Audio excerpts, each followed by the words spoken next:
Beyond the Steps podcast. This is the show where we ask one question and dive in with a guest expert on a range of topics affecting performance athletes like racism, gender inequity, sex abuse and prevention, dance medicine and science, nutrition, psychology, and more. My name is Bree Zabrowski, co-founder and CEO of Apollo Performance Wear, here with my fabulous friend and co-host, Melissa McDaniel Grisham of Turning Point Dance Creations. Today we're talking injury risk management. And I know before you all give me that groan and blah, blah, blah, I know everybody is so over it. It has people yawning. It is so important because we're not all on the same page about it yet, and we need to be. So we're talking today about what are the extrinsic factors we should consider as studio owners when working to reduce the risk of injury to our young performance athletes. This is a big deal and one that gets largely ignored. So to chat about it with us today, we are welcoming our friend Lauren Newby. And Melissa, tell us a little bit about Lauren. We are so excited to have Lauren with us for the very first time. She's the first time beyond the stepper. So we are so excited to have her. Lauren is a dance teacher, choreographer, and physical therapist assistant in New Jersey. Lauren graduated from Union County College with her applied associate's degree in physical therapy assistant in 2016. She works at the Select Medical Support Center of Excellence, powered by Kessler Rehabilitation Center in Union, New Jersey. As a dance specialist for Kessler, she focuses on educational programs regarding injury prevention or injury risk management and rehabilitation for local studios and dance programs. Lauren is a member of Dance Medica and the lead of their executive education board. She's a certified point shoe fitter. Thank you, Lauren. Certified point shoe fitter. Yes. Stop. Thank you so much. Lauren is also a member of the National Dance Education Organization, Associated Dance Teachers of New Jersey, Dance New Jersey, the American Physical Therapy Association, and Performing Arts Medicine, and the International Association of Dance Medicine and Science, IADMS, who are also friends and partners of ours here at Beyond the Steps. Lauren is passionate about dance, education, and injury prevention, and hopes to pass her love for all things movement related to her students. Lauren, thank you so much for joining us. Thank you for having me. I'm so excited to be here today. We're excited to chat with you. You've obviously done a ton of work with dancers and love to focus on the topic of injury risk management. Why do you think this is such a tough concept? Because like Ree said, we hear the groan when we say injury risk management. Everybody's like, oh. Why do you think this is such a tough concept for the dance world to specifically get a grasp on? There's a couple of reasons. The first reason is that we're just so used to getting injured, right? When you look at the research, a lot of the research that's done on companies or small groups of dancers, and they have to define what is an injury because dancers dance on injuries all the time, right? Yeah. If somebody who's not a dancer rolls their ankle, they're like, oh, I got hurt. I got to stay off my ankle for a few days. Dancers are like, oh, I rolled my ankle. Let me jump on the left today instead of the right? We don't stop.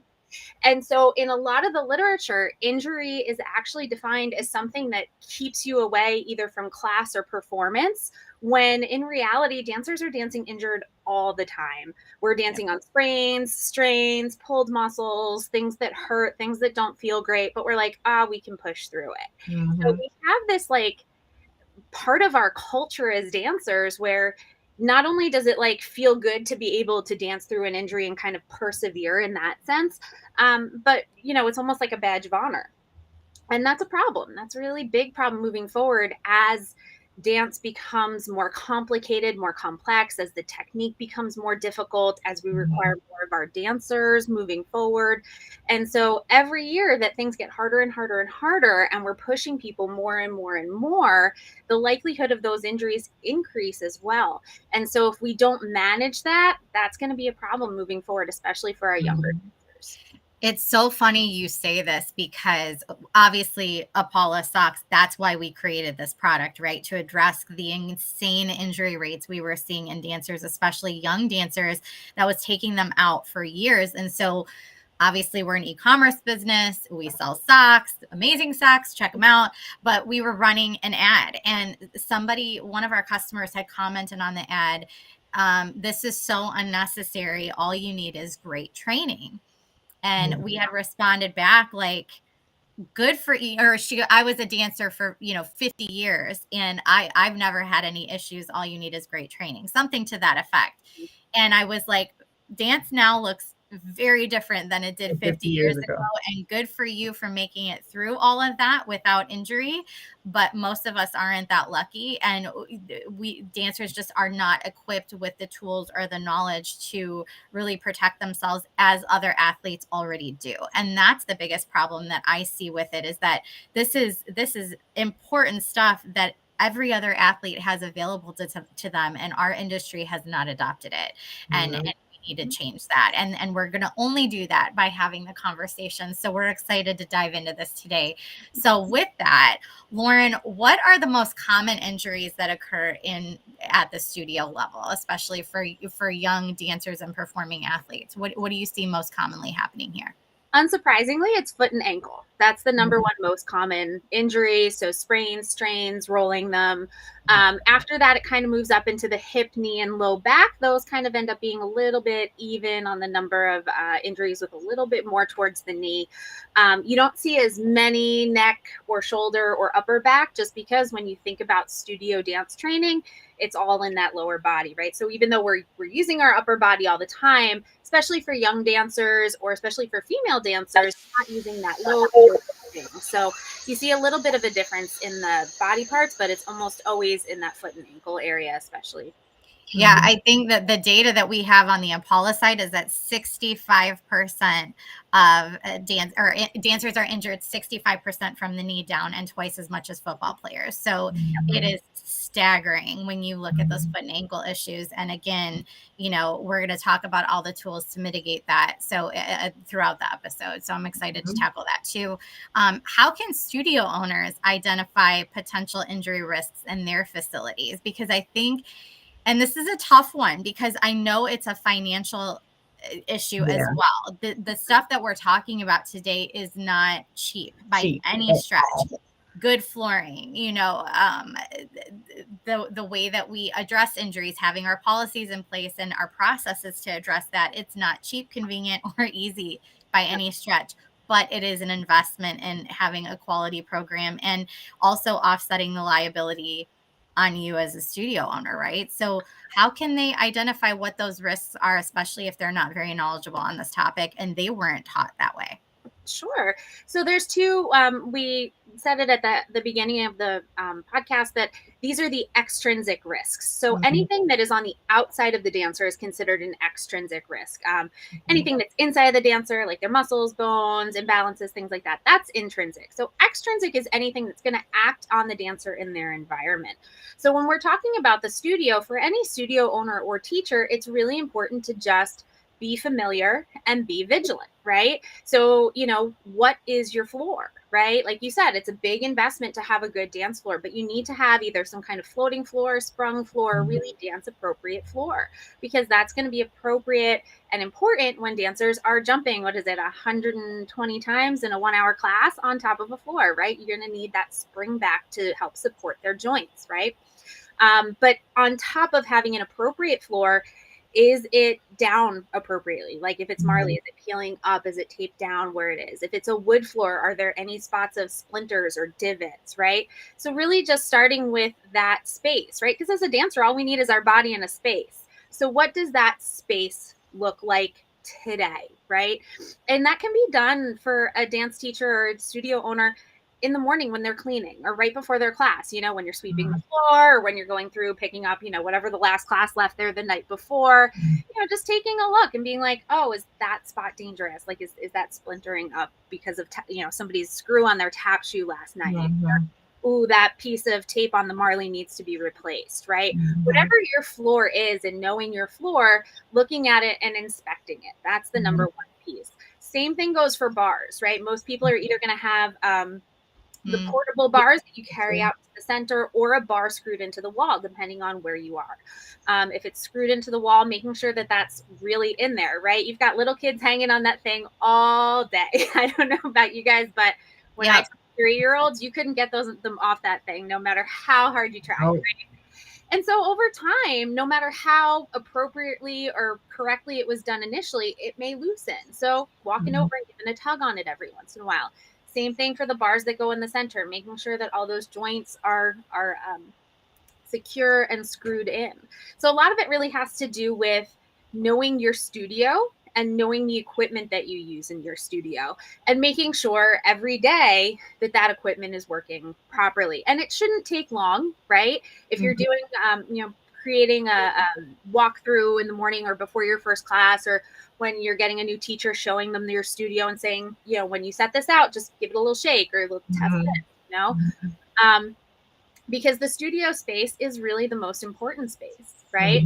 And aside from the physical integrity, thinking about things like, is the floor sticky today? Is the floor slick today, right? If it's a humid day, that floor might be a little bit more sticky. You might have trouble turning. And even though that doesn't seem like something that, should click off on us as like, ooh, that could be an injury. If they're sticking to the floor a little bit harder and maybe they're barefoot and then they stick and then they pivot a little too much, then you're going to put a lot of torque at the knee or a lot of torque at the ankle. And there's that injury. Nobody wanted that injury to happen. No dance teacher wants an injury to happen, but they're all possible. So those are kind of the big ones, really looking at anything you're going to use in class for the day and saying, how is this looking today and right now? And do I need to make a modification? Do I need to mop the floor because it's too sticky? Do I need to sweep it? Do I need to, not use the bar today because I need somebody to go look at it? Or make a long-term plan to address it, because in some cases that's going to need to be a bigger fix, right? Like you could put a Band-Aid on something so many times and then it has to be a big fix. But what I also want to add to that is also being super honest. What's convenient is not what is always right, but being super honest with the situation. I mean, we have talked to people at trade shows and things like that when you ask them what they're dancing on, and they'll tell you they're dancing on linoleum. They're dancing on a concrete floor. They're dancing outside in a parking lot. Like crazy situations when you're asking somebody to use their body, and we're wondering why these kids are out at 12, 13, 14 years old. And that is happening, I will say, far more than what I realized it was happening. Yeah. I think that was a big issue, especially during the pandemic, about where people were dancing. So concrete floors, that's a big issue. Also, when you look at conventions, competitions, any outside performances, I've had instances where I was dancing on concrete, on carpet. I danced on a rickety stage once, covered in linoleum 2 hours after it rained. That was not fun. So what are the actual conditions, right? So when you're in the studio, it's a little bit easier to control that, right? Or make a long-term plan for it. We need to get a better floor. We need to get a sprung floating floor. But when you're taking your kids or your company or whoever it happens to be out to a performance, that's when you have less control over it and you need to prep more, right? Are you going to do those knee drops if you're dancing on concrete? Are you going to be doing all those jumps to the floor if you're dancing on concrete? Are you going to be able to dance in your socks or your jazz shoes, or are you going to need to dance in sneakers, right? If you're dancing in sneakers, there's going to be much more friction between your foot and whatever surface you're on. So what is the plan? What are you going to do for that to create a safer environment for your dancers? Same goes with the weather and the temperature, right? We have a comfortable temperature. There's a fan. We were able to keep it cool enough that everybody's happy, but not too warm. But if you're performing outside, or during COVID when people were practicing and having classes outside, if it's too hot, too humid, that actually becomes dangerous for the dancer as well. There's a really great resource for that. The National Weather Service has something called the wet bulb temperature. It's on their website. You can it sounds really weird.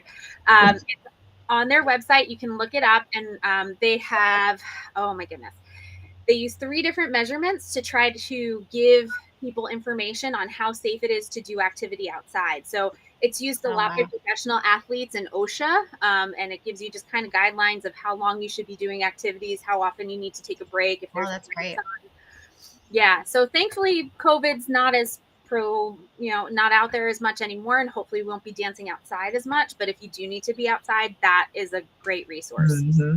Exactly. Exactly. There's so many extrinsic factors that we don't think about, and we've talked about floors and bars and and that, and you just talked about temperature. That was the one that was in my head. Like, okay, your heating and air system. Do you have ventilation in your studio that's appropriate? Do you need to be opening doors and windows? Like, are you recirculating old air? And then you also have to think about things like mold. Is your space like what am I trying to say? Dehumidified to the point where you're not developing mold and things like that. So there's just so much. And I want to talk about inspection, because you talked about walking through and looking at the floors and looking at the bars and all of that. I think that regular maintenance of your actual structure, and I know sometimes that's like at the mercy of a landlord, but looking to make sure, because we've had the heat go out before in winter. Okay, are we going to dance like this? Like, the kids are wrapped up in sweatpants and sweatsuits, and it's like, okay, what are we doing here? Like, are we really going to dance like that? So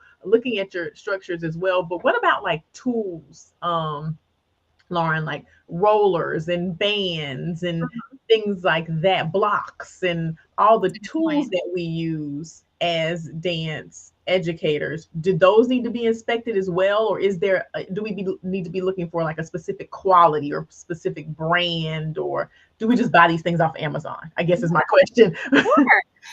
You can find a lot of great things on Amazon. I'm not sponsored, but you can also find a lot of great workout stuff at Five Below too. I love the little workout section at Five Below. So for a lot of that stuff, as long as you're keeping an eye on it and looking at the physical integrity of it, you're not going to run into too many issues, because a lot of it you're not putting your full body weight on it. You're not putting somebody else's body weight on it. If you're using a foam roller and it gets a little oval, like, yeah, you should get a new one, but like, it's not going to cause an injury. It's not going to collapse on you. Now, something like a therapy ball, like the big balls, those generally we sit on, we roll on, you put your full body weight on them. I would definitely recommend making sure that you're looking at a brand that has been tested for whether or not it's going to pop testing, stuff like that. So something like that, where you're potentially going to put your full body weight on it, looking at a better brand and making sure it's has really good integrity to it. TheraBand specifically, and not necessarily the brand, but any kind of exercise band. Brand doesn't necessarily matter. They're going to have different weights. They're just working like an elastic band. You can even use just a regular rubber band to exercise sometimes. But inspecting those every time before you use them. Anytime there is like a little bit of a crack or a tear, they should get thrown away. They're definitely going to rip at that point. They're cheap enough, thankfully, that you should be able to easily replace them. Anything that looks dry or doesn't feel like it has the same elasticity definitely needs to get replaced. And specifically with exercise bands, when you're working with them, it's really important to remember that the manufacturers of most bands recommend that you don't pull it more than twice its length. So many of them will actually go very, very far, especially those lighter weight ones will pull very, very far, more than twice its length. And once you pull more than twice the length of, say I have a section this big, I'm going to pull it to this far, but I can actually pull it that far. Once you pass that double the length of it, it's going to start to lose integrity, and maybe it's not going to snap on you, but the probability of that increases substantially. So making sure that you're using whatever it is you bought appropriately is also really important, because we like to get really creative. Dancers get creative with our props and our toys. So just making sure that you're following whatever the manufacturer's guidelines is important. That's super, super good information. And we don't necessarily have to delve into it, but I do want to say this just as a judge and watching at dance competitions, please be careful with your props. I have seen props that are built by our absolutely and amazing, wonderful parents and put together on stage with screwdrivers and drills in like 2 minutes, collapse or not have the integrity that they're supposed to have. And that can also be very, very dangerous. So I would definitely say watch that as well. If you're just now joining us, we are here with Lauren Newby talking about the role of, our extrinsic factors in injury risk management and how we need to make sure that we are considering those when we're working to reduce the risk of injury in our performance athletes. If you have not caught this episode from the beginning, you can watch the entire thing from the beginning on YouTube at Apollo Performance or at TP Dance Creations. Please like, please share, please comment. We want to know exactly what you think. We want you to be a part of the conversation. Go ahead, Lauren. for a second. Let's go back to, you said props. Let's talk about props, costume, and shoes for a second. Because, big props, absolutely. Little props, kids are running around hitting each other with them. You got to be careful. Costume is something that we don't often think about as a risk factor for injury. But it really does exist, right? Especially when you have really long skirts. I believe it. Yeah, I believe it. Some of the costumes you see are hazardous. If it's slippery and you're doing floor work, you need to be very careful. Unfortunately, I had a student get a concussion because she was laying back and she slipped and her head fell backwards. And again, that was a move she'd done for months and months and months. Everybody looked at her. She's safe. She understands it. She knows it. She had good training on it. And in the moment, in the performance between her costume, because it was slippery, the floor, because it was marly and also slick, and her excitement, it was just too much. So that kind of goes back to Bree, what you were saying, like you need to have good training. Well, she was trained. She was trained appropriately and she knew what was going on, but it was just a tough moment that happened. But also the shoes. Are you wearing socks? Are you wearing jazz shoes? Are you wearing heels? Is it appropriate for your dancer to be in that specific shoe on that specific floor? And as well as point training, is it appropriate for your dancer to be in point shoes? And are you recommending point shoes at an appropriate time? And are they being, appropriately monitored when they're first starting point? I think most teachers do that, thankfully, but, it has to be said, point shoes are dangerous. Heels sometimes can be dangerous. Listen, I will tell you, it is very hard for me to sit here. I'm going to wait till the end to do, I cannot have this conversation today without talking about Apollo socks. But I will say, if you are a studio owner out there, know what you are putting on their feet. Dance footwear is not supportive. Period. End of story. I will debate it all day, a million times with you all. Like, we can have the conversation, email me. We'll talk about it. It is not supportive. Dance socks in general offer no support. So make sure you research and understand the difference between something like Apollo's versus a regular dance sock, and why it's important to know the difference and distinguish, and what the effect on the dancers are. Protection and support is very different than just aesthetic and sliding around. And that's a problem too, because we look at our aesthetic and we say, this is what we want it to look like visually, right? And especially when you're teaching young dancers want to please their teachers. They want to please their choreographers. They want to get good scores. They want to have a great dance wherever they're performing. And so they're less likely to say out loud, this sock isn't working for me. It's too slippery. No, this decision. This decision, absolutely. This one, this topic today really rests on the shoulders of the studio owner. And we say it all the time, like, look, we understand, like, there's a lot of hats that we all wear and the job is extremely tough, but this responsibility is absolutely one on the studio owner, from what they're wearing, dress code, the equipment, the studio facility. It is that is the responsibility. And it's important that we recognize that. Yeah. So I didn't mean to interrupt you, Melissa. Go ahead. Yeah, we definitely needed to go back to that for sure. Studio owners, Lauren, you're in the studio. Bree's been in the studio for many years. I'm still in the studio now. Time is a commodity. It is very in short supply, but we have to make sure that we are training our staff to be able to use the equipment and to inspect the equipment. How do we make sure that our staff is adequately trained? And what's your advice on making the time for that? Yeah. So again, thankfully, dance doesn't have a ton of equipment. We're not walking into like a gym full of machines or anything like that. We've got a floor, we've got a bar, maybe we've got some props like yoga blocks or things like that. I think the first thing is to make sure that your teachers, first, when you get to know them, all of the certifications that they have or whatever training they have in certain areas, because you don't want somebody who's not trained in yoga or not trained in Pilates to be teaching those things, not even with necessarily the equipment. If they're not making the right corrections, that's a little bit of an extrinsic factor, right? If you're not being corrected, if you're not in the right position and somebody's monitoring you, that's a risk for injury, even though that is a little more on intrinsic. But anyway, it's just kind of like I said, getting into a routine when you're opening up the studio for the day, taking a walk around, jiggling whatever you're going to be using, looking at it, being familiar with the manufacturer's guidelines. I'm trying to think if there's anything specific that I can think of that I would be concerned about in a dance studio. Because a lot of it is the therapy bands, therapy balls, yoga blocks, that kind of thing, where hopefully if there's a problem with the integrity of it, it's going to pop out pretty fast. And that's going to be something that somebody can see without any kind of training, right? You're going to see a crack in a ball. You're going to see a tear in a band. And then you just don't use that for today. And you either talk to your studio owner, or if you're a studio owner, it either needs to just be replaced, or potentially if it's a bar or a floor, be addressed from a more, construction kind of place.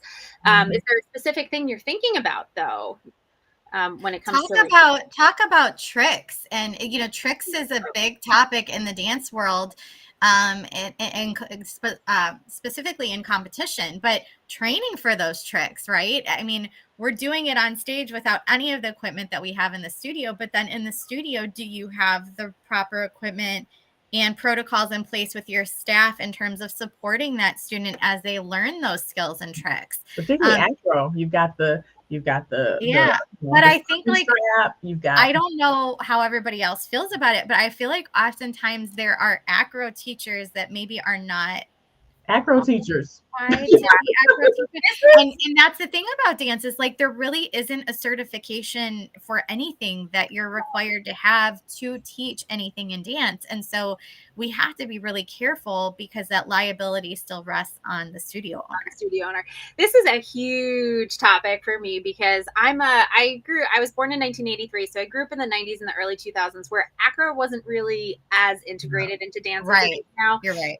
And even now, I'm not a tumbler. I can do a cartwheel, I can do a forward roll, that's about it, right? Like that's all I got. So when it comes to that, number one, I'm really surprised when I see all of that in dance, because to me, that's just, whether or not I feel like it belongs in dance is a separate issue. But that's a whole nother day. That is a whole nother day. So the number one thing, and you already touched on it, is what is your teacher's training? Because right now I could pull up my phone and we could look at TikTok, and TikTok will tell you, here's how to get your 540, and here's how to get your back walkover, and here's how to get your back tuck in 3 moves. And like, you definitely do not get a back tuck in 3 moves. You're not going to get that in 20 minutes in the backyard. So, as acro is not necessarily my specific area of specialty, I work with people who have gymnastics and cheer specialties that I would definitely reference to in that area. But making sure, number one, you have all of the safety equipment you would need, mats, the belts, spotting, things like that. That takes us to where are you going to perform these things, right? If you're in a studio with a mat, with a belt, with a spotter, you really better make sure that kid is really prepared, or that dancer is really prepared just on the floor, without the belt, without the spotter, without, the sprung floor, to go do it on a concrete stage somewhere, right? That's number one. How often are you making them do that on that concrete floor? Because if they're a gymnast, they're doing it on that really bouncy sprung, floor. And that's a huge difference between a studio floor, and then another huge difference between, a really hard stage, or a concrete floor, or, a performance out at a fair somewhere. So that's number two. Number three, I think, is sometimes we have this dance culture of bigger, better, faster all the time. And so we have this like goal of like getting all these tricks and making it bigger and more exciting. And just because you can get a trick doesn't mean somebody else can get it without much more or much different kind of training, right? Every trick has to build on, this is how you stand, this is how you jump, this is how you talk, this is how you roll, whatever the trick may be. And sometimes dance and dance training right now gets a little bit stuck on, ooh, you're naturally good at that. You got that really fast. Perfect. Everybody should be able to do it. And we skip those middle steps, that middle training. And it's like, oh, but you've got a cartwheel. You should be able to do an aerial. Like, no, that's not how it works. Right. And so as a studio owner, I think it's really, really important to know your teachers and to really be committed to only having teachers who know how to teach these tricks properly and who know how to train and spot them properly, and to not be afraid And for teachers to not be afraid to take a step back and say, I'm not comfortable with that. That is not a safe thing. You know, that was one of the harder things I learned as a teacher when I was younger, to be able to go up to my boss and take a step back and say, I'm not comfortable teaching this because I don't know enough about it. But that makes you a more valuable teacher in the end. That makes you a more valuable studio owner in the end.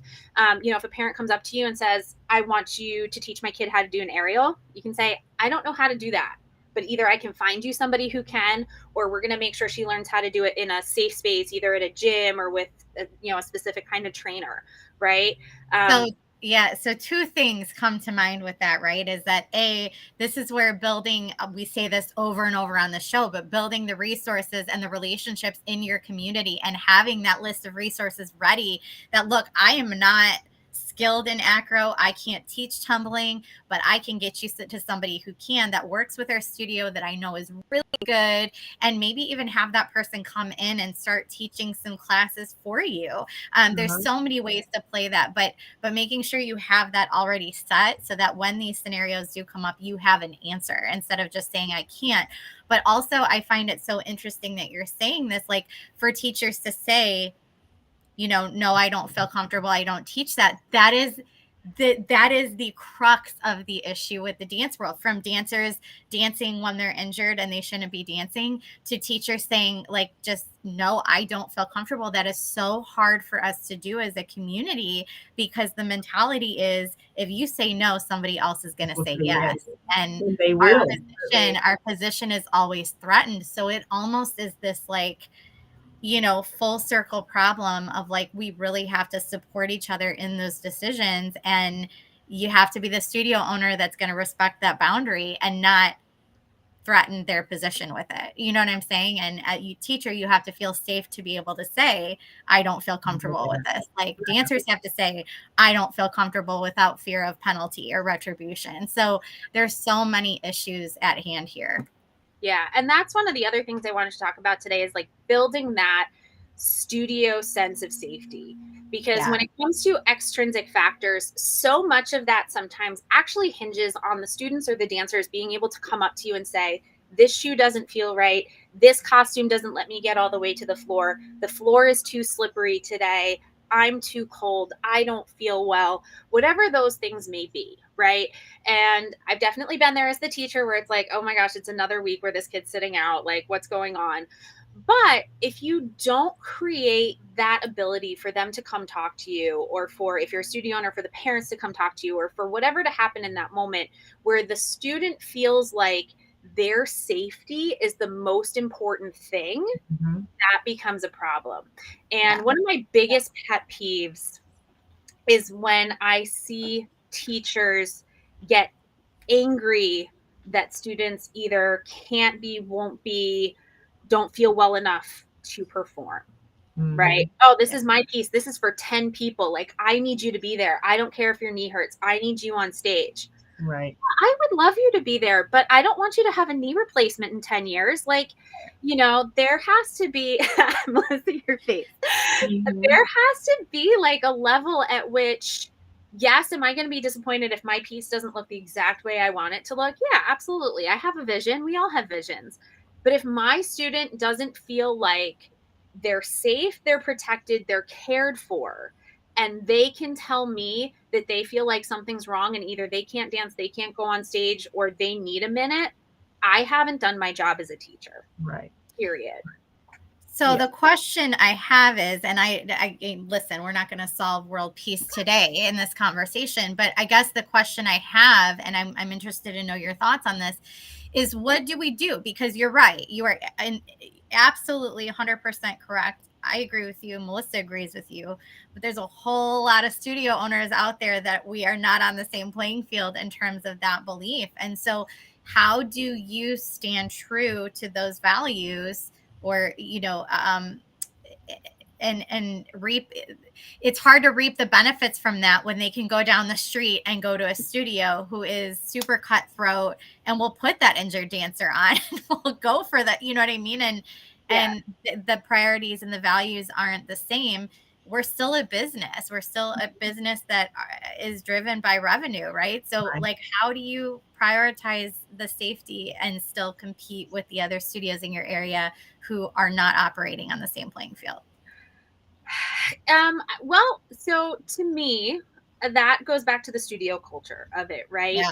And my experience is that when parents see that I care about their kid and the well-being about their kid, they get excited about that. Mhm. You're always going to have a parent who's going to want to put their kid on stage no matter what. Oh, she's got a broken ankle, doesn't matter, let her tap it out. It'll be fine because her time on stage is more important. um, my time as a teacher, a choreographer, a dancer, and a physical therapist assistant has taught me so much, like from both spectrums of it. Sure. And when I'm able to sit a dancer down and say, your ankle's bothering you today, I want you to sit out. If it's still bothering you next week, you've got to talk to somebody because it's going to stop you from progressing. That's a really powerful thing to say to a parent. Yeah. To be able to present a parent with information that, like, yeah, I know you think your kid's being kind of annoying because their knee hurts, but like, you actually need to get it taken care of, because if you really want them to perform, if you really want them to go farther, and you don't take care of this knee problem, this ankle problem, whatever it is now, their future is going to be very different looking, Mhm. right? And Yeah. whether that's an acute problem, an injury, dancers who are dealing with hypermobility issues, dancers who are on that hypermobility spectrum have a whole different set of care and warm up and cool down and things that they need to do for their body to keep themselves safe. You have to show that. And to me, that exactly what you're saying. There's these two different schools of thought on that. You've got this like cutthroat thought about you're going to go out there, you're going to do it no matter what. That's not how I operate. I can only tell people how I think it works and how I think you're going to get better dancers, because Yeah. that's Yep. how I think. And the other side of it doesn't make sense to me. To put a dancer on stage when they're injured doesn't make sense to me.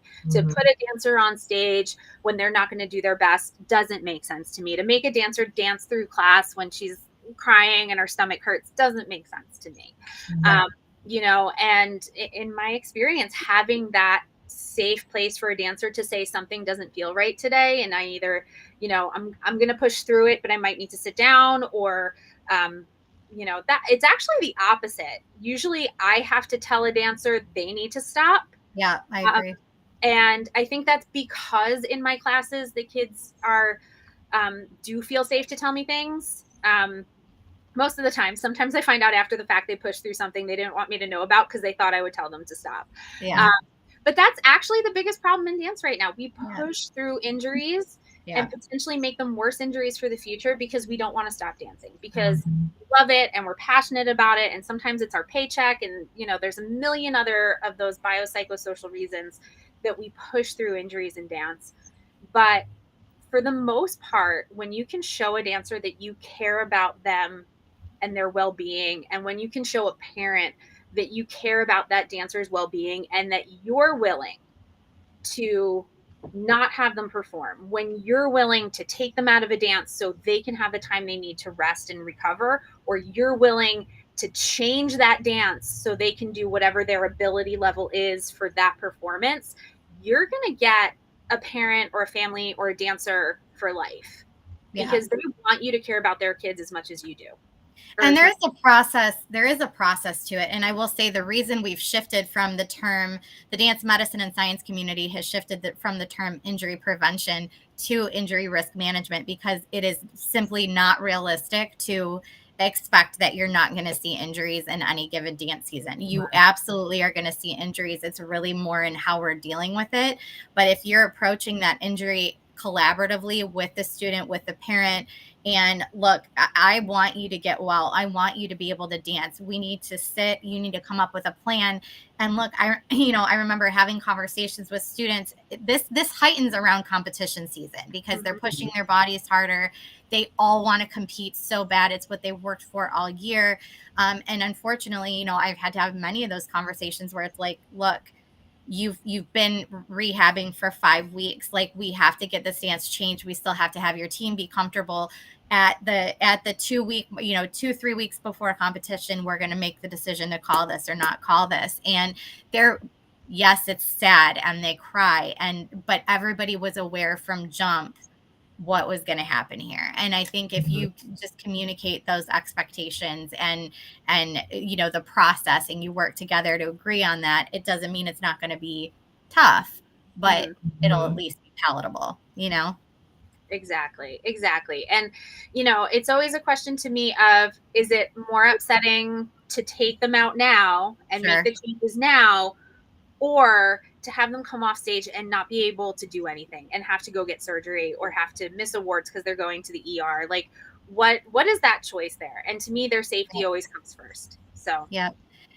For everybody just joining, this is Beyond the Steps. I'm Bree Zabrowski with my fabulous co-host, Melissa McDaniel Grisham. We're talking today to Lauren Newby about the extrinsic factors that studio owners should consider when working to reduce the risk of injury. Yes, injury risk management. It's an important topic. Yes, we're still talking about it because we have not made enough progress.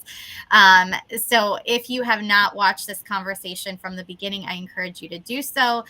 Like, share, subscribe, and you can see on the ticker here, you can find us on at Apollo Performance and TP Dance Creations. Melissa, I did it right. So you can find this episode and all of our episodes from season 1 through 3 on those platforms. So check those out. Lauren, so we understand from all the research being done in dance medicine and science, it's not about eliminating injury, but mitigating the risk of injury. We just said that. What should studio owners do when the injuries occur? What does that process look like? What ideally is that protocol?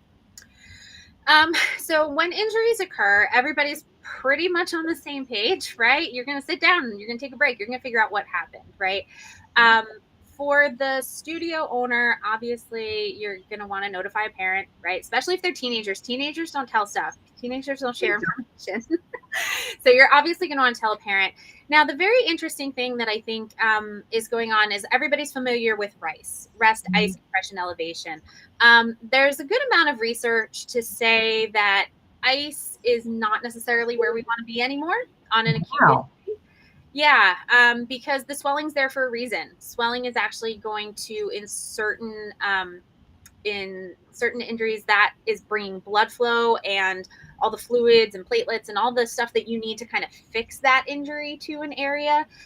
So the idea that we need ice right now, not necessarily the best practice immediately. However, it's kind of like when you kiss a boo-boo better. It's like, sometimes just giving that student an ice pack makes them feel a little better too. So, 6 of one, half dozen of the other, but there is some research to suggest that immediate icing of an injury is not necessarily best practices anymore.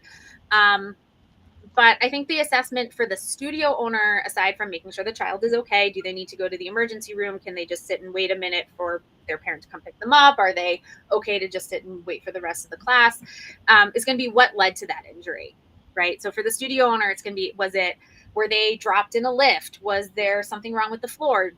Were they not balanced correctly in a turn? What actually led to that injury? Is it something that they could modify, or was it just a freak accident, a freak moment of, they weren't balanced correctly and they rolled their ankle? Or was it the floor was sticky and that's why they rolled their ankle? So every time that there's an injury, going back and looking at it and saying, what caused that? And what do I need to do to try to make sure that doesn't happen again? That's not always something that the studio owner or the teacher is going to be able to do. If it's, they landed wrong from the jump. Okay. They've done that jump 600 times and 601 they landed wrong. There's not always going to be a big fix for that, but that's kind of where we want to be. Mm-hmm. Yeah, absolutely. That's so interesting. You said RICE is not the standard anymore. I'm like, RICE is what? Yeah, they're moving. I can look it up for you in a second. They're moving to something called Peace and Love, which seems like a very long. I hope that's not an acronym. It is. That's too long. Somebody needs to revise.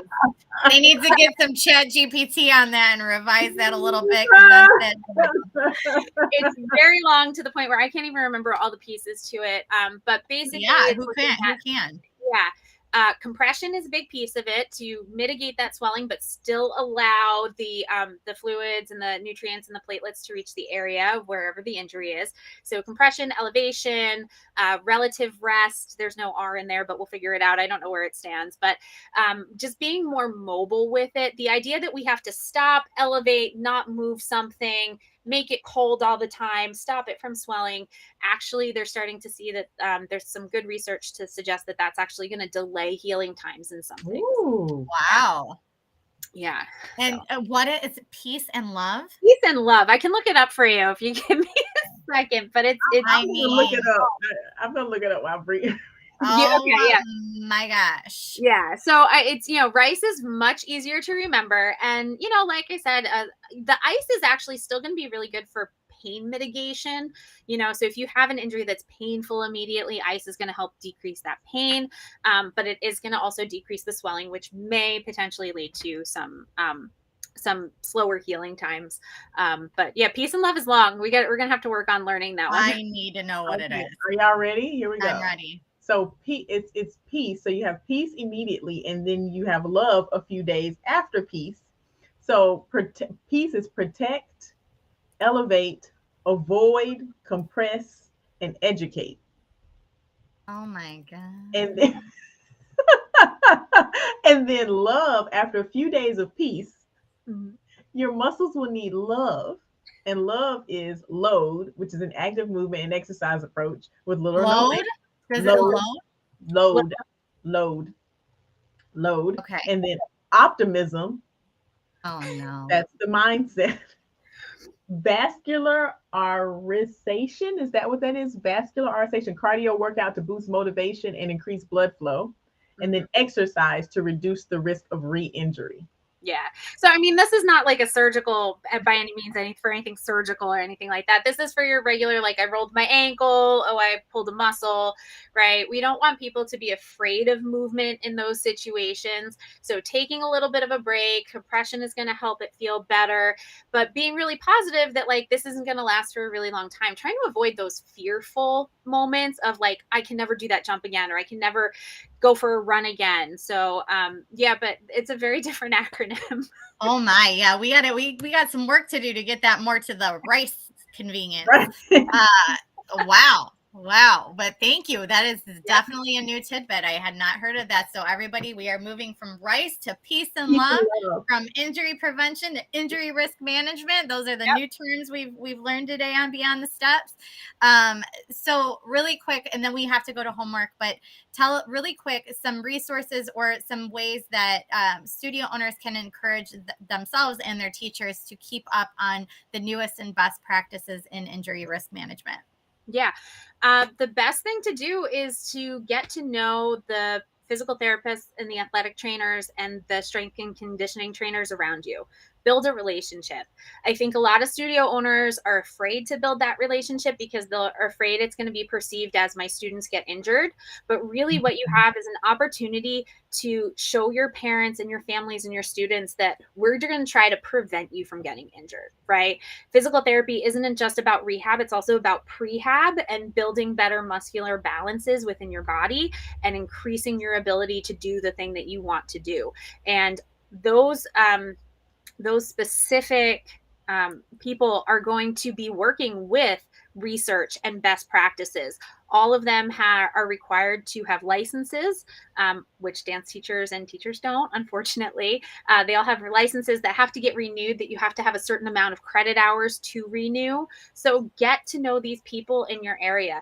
Get to build a relationship with a dance therapist. Get to build a relationship with an athletic trainer or strength and conditioning specialist, somebody that you can refer your students to. Because as a dance teacher, it's really not a part of our scope of practice to be able to say, you have an injury, this is how we're going to get you better, right? Or, but that is their scope of practice.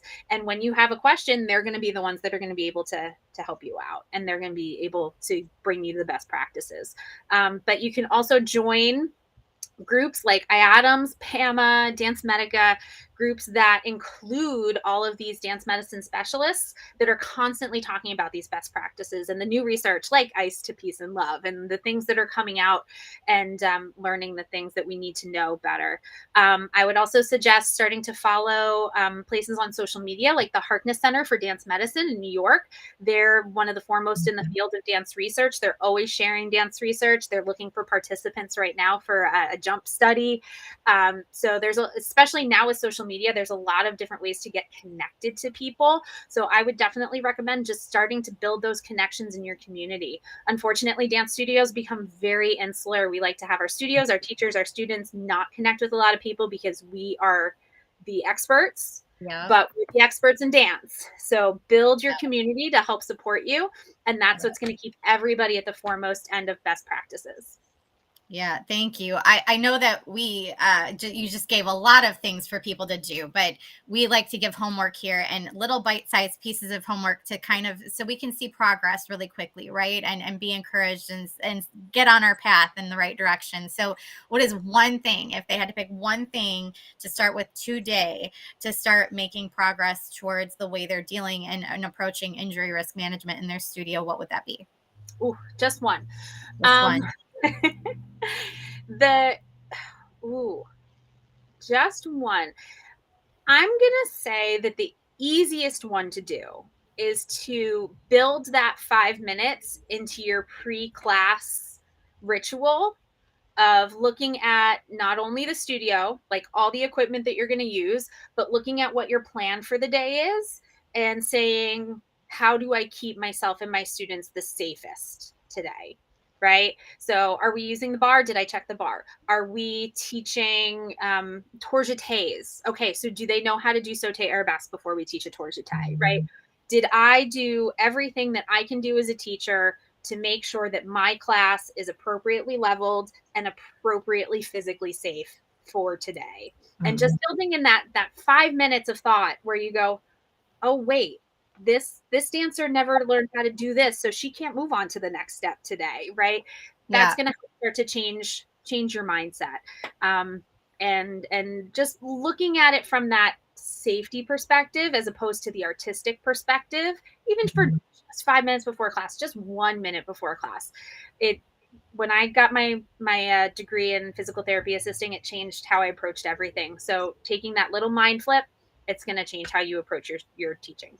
I love that. It makes so much sense. Probably a lot harder to do than we even realized, to turn on that part, that change from the critical artistic eye to a different lens, right? Thank you for that homework. We have homework for you as well. We encourage you to take our STEPS initiative. It's a 5-part online course module that's going to give you everything that we talk about on the show in little bite-sized pieces. Every module was curated by experts in their field, and it really does lay the foundation for education. It gives you resources to go on and continue to pursue it on your own. It's not everything you ever need to know, but it is a great, again, foundation on racism, gender inequity, sex abuse prevention, nutrition, psychology, and of course, dance medicine and science. I am not going to let this conversation go without mentioning Apollo Socks. We created this whole entire conversation is the reason we created these socks for dancers. We're lifelong dancers. We have 6 styles that accommodate every genre, every fit preference, from barefoot dancing to wearing in your shoes to replacing your shoes. You can get them with grip, without grip. Everything is patented. You're going to get arch support, ankle stability, energy absorption in the heels and balls of the feet. Every single style is approved by the American Podiatric Medical Association, and we have 3 independent studies showing that Apollo Socks reduce ground force impact on the body. So if you are struggling with quality floors, dance studio owners that have banned socks, I understand it's for a reason. Apollo Socks are more than a sock. It's a benefit of the shoe, comfort of a sock. We have the grip.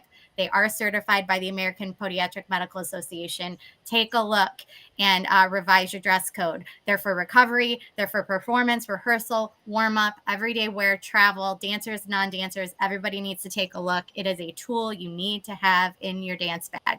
ApolloPerformance.com. Check it out. I want you, Lauren, to tell us how people can get in touch with you. I assume you do consults with studio owners and directors and that you're available for more information. How can people find you? I'm on Instagram, Facebook, TikTok.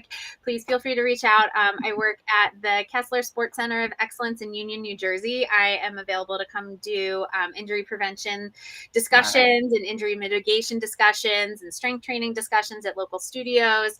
Please feel free to reach out through any of my social media. I would love to talk with everybody more about this. If anybody wants to talk about anything dance, you can't get me to shut up. So I love it. What's your handles on social so we can put that? That's a good question. I'm terrible at social media. It's okay if you don't I know. have them. You have them. Okay. Okay. Melissa's got it. You need to consult Melissa and she'll give you your social media. Yes, I absolutely. But everybody, we'll drop those in after the conversation. And go ahead. Lauren is really good because she has hers pretty much, uniform. Streamlined. Instagram, Miss Lauren Newby. Facebook, miss.lauren.newby. TikTok, Miss Lauren N. And YouTube, Miss Lauren Newby. There we go. Thank you. See, I knew they were all closed, but I was going to mess them up. So reach out to Lauren on social. Again, there's no reason in this time why we are not utilizing the resources available. Lauren is one of those. Make sure you reach out. Virtual world is awesome because you can connect in so many ways virtually. So if you're a studio owner struggling, you don't know where to start, Lauren is a great option for that. So reach out. Absolutely. Thank you so much, Lauren, for being here. Thank you guys for having me. I had a great time. We look forward to having you back. You're a first timer, but no one's ever just a first timer. So you're going to come back and we're going to have another amazing conversation. Thank you to everyone who's watching the show. Again, the full episode is available on YouTube. On YouTube at TP Dance Creations or at Apollo Performance. We are turning the entire season into a podcast. We're going to go on hiatus soon, but during that hiatus, we won't leave you alone. You're going to be able to take in and binge the podcast of Beyond the Steps. So please be on the lookout for that.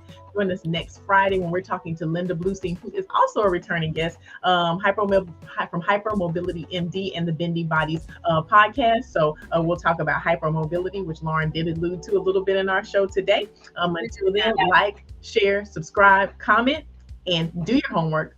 Until we see you next Friday, continue your journey beyond the steps. We'll see you.